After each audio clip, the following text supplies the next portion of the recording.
Salut, c'est François. Aujourd'hui, on se retrouve à l'occasion du nouveau magazine Land Rover News à faire une rencontre très sympathique. En effet, en complément des quelques mots qu'il nous a donnés pour faire l'édito de Land Rover News, j'ai le plaisir de rencontrer et de discuter et de faire le portrait chinois de Laurent Le Tourneur, qui est le directeur marketing et le directeur des relations extérieures de Jaguar Land Rover.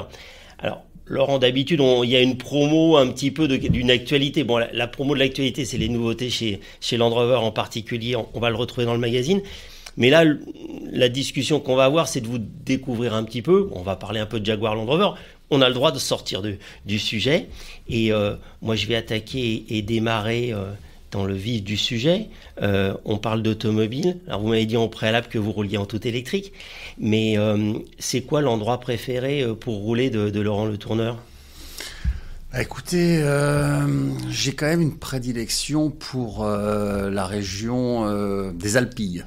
Dans la région des Baux-de-Provence, je trouve que les routes sont superbes là-bas, extrêmement sinueuses, et je rêve souvent de me balader en cabriolet Jaguar autour des Baux-de-Provence, au milieu des oliviers. C'est vraiment pour moi, on va dire, l'endroit rêvé pour conduire. Et voilà, dans les bouchons parisiens, souvent, je me projette dans cet endroit pour garder un peu de baume au cœur, on va dire.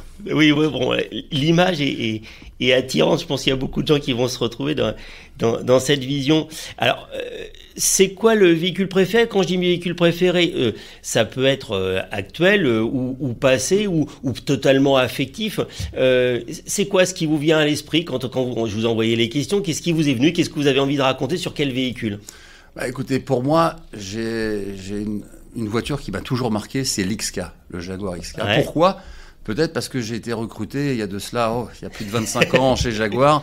J'étais un bébé Jaguar à l'époque et j'étais en charge de lancer l'XK en 1998. Donc c'est vraiment pour moi le véhicule qui a une part très importante dans mon cœur. Et j'aurai un jour l'opportunité d'avoir personnellement un XK cabriolet, couleur bleue, intérieur beige, comme pour le lancement du véhicule. Ça, c'est un projet que j'aurai à terme.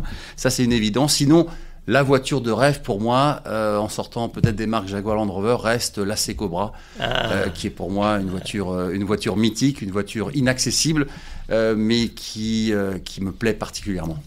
Bon, donc, c'est bien, vous faites ma transition, c'est-à-dire quand on parle d'AC-Cobra et qu'on parle d'XK, on va parler de son, de moteur, parce qu'un XK, en plus avec le compresseur, moi je trouve j'aime bien le ululement un petit peu du compresseur.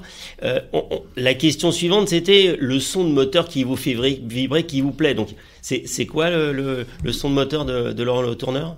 Écoutez, quand on parle d'automobile et quand on aime l'automobile, un beau V8, avec son son rauque, et pour moi la Cobra, quelque chose de très très très intéressant. Par contre, je vous cache pas, et là c'est un peu compliqué à répondre à votre question, j'aime beaucoup le bruit de l'électrique. Ouais. J'étais la semaine dernière à un Grand Prix de Formula I, donc la formule des véhicules entièrement électriques, et je trouve que ce bruit, qu'on n'a peut-être pas l'habitude d'entendre aujourd'hui, mais qui va se généraliser les prochaines années, ou peut-être cette absence de bruit, mais il y a quand même un bruit à un véhicule électrique. Je trouve ça extrêmement futuriste. Ça me fait penser aux films de l'époque, quand on avait des véhicules qui passaient, les véhicules électriques, il y a 20 ans, 30 ans, et finalement, aujourd'hui, on est dedans.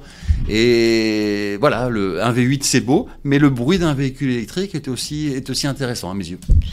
Bon, on va parler vitesse, pas obligatoirement record, mais une histoire, une sensation, quelque chose qui est attaché au déplacement et à la vitesse, parce que l'automobile, elle est quand même liée à la vitesse, on se déplace quand même à une certaine vitesse. Donc, c'est quoi qu'est-ce qui vous est venu à l'esprit quand j'ai parlé et que j'ai posé la question ? Voilà, record de vitesse, mais peut-être de lenteur ou un endroit, un moment, une personne. Écoutez, nous avions organisé il y a de cela 2-3 ans pour les marques Jaguar et Land Rover un Jaguar Land Rover Festival Days. C'était à Montlhéry. Et vous savez peut-être qu'à Montlhéry, il y a le fameux anneau de Montlhéry. Ouais. Et j'avais eu la chance et l'opportunité de pouvoir conduire, être accompagné avec un pilote sur le circuit, sur l'anneau du circuit de Montlhéry. Et là, je me souviens de cette expérience au volant et en accompagnant d'un Range Rover Sport SVR à plus de 220 km/h sur l'anneau, en toute sécurité. Évidemment, c'est un circuit fermé. Mais voilà, c'était une expérience où on n'a pas l'habitude de rouler à ce type de vitesse et d'avoir sentir la gravité et le véhicule qui ne bougeait pas, malgré le fait qu'on soit 220 km tout en haut de l'anneau, c'est pour moi une expérience unique et qui restera fortement gravée dans ma mémoire. Surtout que l'anneau est quand même un peu fatigué, donc du coup, on a la sensation que ça va à 200, ça va très très vite. On est à la limite de l'anneau et donc du coup, ça saute beaucoup. Il faut en effet avoir quelque chose de très stable. Il faut avoir un Range Rover Sport. Et encore plus SVR, là, on est parfaitement chaussé. Bon, vous faites un road trip, vous emmenez qui dans la voiture pour passer 2000 km, 3000 km à deux pour discuter, pour profiter, ou pour pas parler, parce que ça, chacun, on parle ou on parle pas. Vous emmenez qui? Vous partez avec qui? Bonne question. Je pense que ça serait Thomas Pessley. Pourquoi Thomas Pessley? Parce que j'aime beaucoup, on va dire, pas la science-fiction, mais tout ce qui concerne la découverte. L'étude des sciences, savoir ce qui se passe dans l'univers, et je trouve que ce qu'il fait, c'est juste incroyable, puisqu'il a réussi à démocratiser un peu l'espace, la découverte d'autres planètes, toutes les expériences scientifiques qu'il a pu expérimenter, et je trouve qu'il donne beaucoup de proximité par rapport à ce monde de l'inconnu. Et je pense que passer 2000 km avec une personne telle que Thomas Pessley serait extrêmement enrichissant.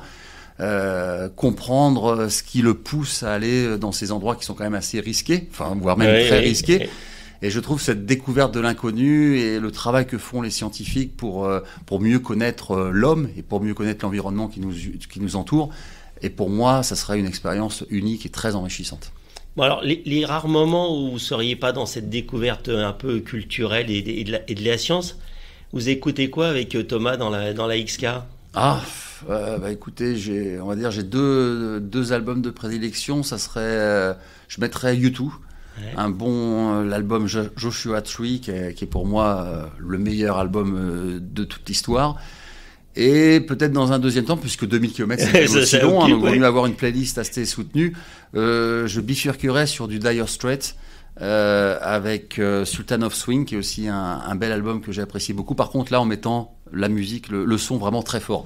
Parce que écouter les basses, écouter les solos de guitare, c'est pour moi une très belle expérience. Mais j'écouterais plus Thomas Pessley que U2 et Dire Straits. D'accord. Bon, on parle un film, une petite... c'est chacun a son, quand on est un petit peu fan de voiture, même très fan de voiture, il y a souvent des films qui sont associés. Il y en a un pour vous ou pas particulièrement? Écoutez, le premier qui vient à l'esprit, c'est le film Bullet. Là encore une fois, on va dire que c'est la première fois qu'on mettait dans un film des courses-poursuites. J'ai encore en mémoire, bien évidemment, la Ford Mustang. Le V8 encore, on revient au V8 américain. Encore avec Steve McQueen, et je pense que pour moi, c'était le début de, on va dire, l'intégration de véhicules dans des films. Donc ça, c'est, on va dire, pour l'histoire. Maintenant, pour le côté plus contemporain, nous travaillons chez Jaguar Land Rover. Nous avons un partenariat historique avec les James Bond. Et quand on voit les courses-poursuites avec le dernier James Bond, le Defender, avec la XF... c'est filmé dans des conditions qui sont extraordinaires, et je trouve que ce sera en tout cas, moi, ce qui me marque, c'est surtout les derniers James Bond et l'intégration, le partenariat que nous avons avec les marques Jaguar Land Rover, qui mettent bien en avant nos véhicules et qui montrent les prouesses qu'on peut faire avec une auto. C'est toujours passionnant. C'est toujours le moment clé, en tout cas pour moi, d'un James Bond en tant que passionné d'automobile. Bon, et donc ma dernière question, elle est très ouverte. Vous avez la possibilité de dîner avec qui vous voulez, vivant, mort, reconnu, peu connu, pas connu. Qui vous invitez? Je veux dire ma femme, obligatoirement, je suis obligé dans un premier temps. Dans un second temps, je dirais, je suis passionné de tennis. J'adore le tennis. Et pratiquant aussi du tennis. Et pour moi, dans le tennis, il y a une légende vivante qui est Roger Federer. Donc là, encore une fois, si j'avais l'opportunité de pouvoir passer un dîner avec Roger, comprendre tout ce qu'il a fait dans sa vie, tous les sacrifices, le côté mental nécessaire pour dans des moments très critiques pour jouer au tennis. C'est quelqu'un que ça dépasse même, pour moi, c'est une idole.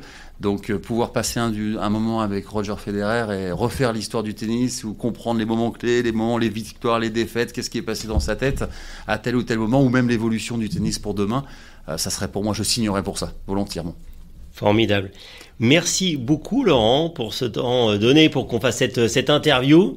À bientôt et puis on lira avec attention votre édito qui nous parle de l'année 2022 chez Jaguar Land Rover. Eh ben avec grand plaisir. Merci encore de votre temps.